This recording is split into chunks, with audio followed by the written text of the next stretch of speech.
Hoy! Tigil mo na yan ha, nakakasakit ka na. Sa mga newbies dyan na mahilig mag-like bago panoorin o kakaumpisa pa lang ng video tapos nilike mo na kaagad, stop that. Kung kayo ay mag-engage sa mga ibang videos, huwag nyo munang ilalike. Panoorin nyo muna mula umpisa hanggang dulo.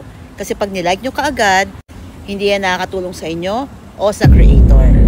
Kasi nga may tinatawag tayong retention rate.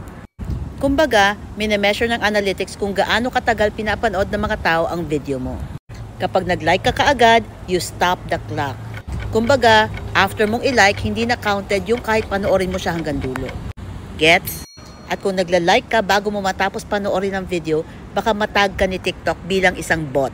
Hey! Di ba may tinatawag tayong spam liking? Kahit iba-ibang videos ang panoorin mo na nila-like mo kaagad, posibleng ma-recognize ng algorithm ito bilang spam liking. Kaya ganun nga, kung proper engagement, panoorin mo mula umpisa hanggang dulo kung gusto mo yung video. Tapos mag-engage ka mula sa baba, pataas. I-share mo muna, i-copy link mo, i-repost mo, i-save mo, mag-comment ka ng 5 salita, tapos, tsaka mo lang itatap yung screen.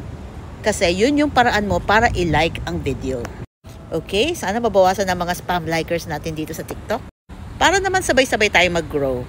So once again, this is your TikTok coach, Sheila Gamo. And remember, knowledge is power.